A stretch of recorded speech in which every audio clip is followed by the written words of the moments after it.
Hello friends, Siragadikka ஆசையில் வந்து ஒரு செம்ம ட்விஸ்ட் வந்திருக்கு. நம்மளாம் எதிர்பார்த்த மாதிரி சண்டே அதுவுமா 2 மணி நேரம் வந்து அது ஒளிபரப்புகிறாங்க. என்னென்னு பார்த்தோம்னா, இங்கே நம்ம மனோஜ் வந்து நம்ம ரொம்ப வந்து ப்ராடக்ட்லாம் சேல்ஸ் பண்ணியிருக்கோங்கிற சந்தோஷத்தில் இருந்தார். அதுக்கு ஒரு ஆப்பு வச்ச மாதிரியே அவங்க கொடுத்த பணம் எல்லாமே வந்து பேப்பர் நோட்டு. இதெல்லாம் தெரிஞ்சு போயிட்டு அவர் பாவம் ரூமில் உட்காந்து கதறி கதறி அழுகிறாரு. இதை நம்ம விஜயா வந்து பார்த்துட்றாங்க.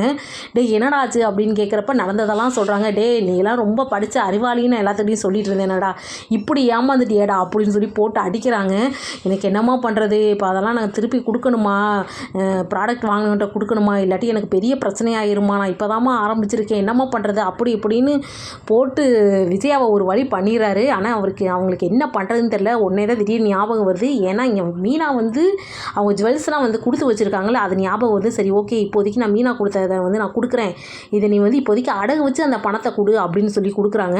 அதை அப்படியே அவர் வாங்கிட்டு போய் கொடுக்குறாரு. ஆனால் அடகு வச்சா இவருக்கு ஏற்ற அந்த பணம், அந்த 30 லட்சம் வந்து பணம் வராது. அதனால் சரி விற்றுருங்கன்னு என்னமோ இவர் ஒய்ஃபோட ஜுவல்ஸை விற்கிற மாதிரி இவர் வந்து ஓகே அதை விற்றுருங்க அப்படிங்கிற மாதிரி அவர் அங்கே சொல்லிகிட்ருக்காரு. இங்கே பார்த்தா நம்ம மீனாவும் முத்தும் வந்து இங்கே என்ன பிளான் போயிட்டுருக்குன்னா, இன்னொரு ரூம் மேலே கட்டுறதுக்காண்டி நம்ம பேசாமல் வந்து எங்கிட்ட இருக்கிற ஜுவல்லை வச்சு இன்னொரு காரை வாங்கலாம், அதை வந்து நம்ம யாரையாவது டிரைவரை வச்சு ஓட்ட விட்டோம்னா அதில் கொஞ்சம் பணம் வரும், அதை வச்சு சீக்கிரம் ரூம் கட்டிடலாங்கிறதுக்காண்டி அண்ணாமலை கிட்ட போய் இவங்க போய் அந்த அத்தைக்கிட்ட கொடுத்த அந்த ஜுவல்ஸ் எல்லாம் வந்து கேட்கறதுக்காண்டி இவங்க போகிறாங்க. உடனே இங்கே என்ன செய்யுதுன்னு விஜயாவுக்கும் ஒன்றும் தெரியல. சரி என்னடா இந்த மாதிரி கேட்குறாங்க, நான் கொடுக்கணும் அப்படின்னு கேட்குறப்ப அப்போ தான் இருக்குது பாருங்கள்.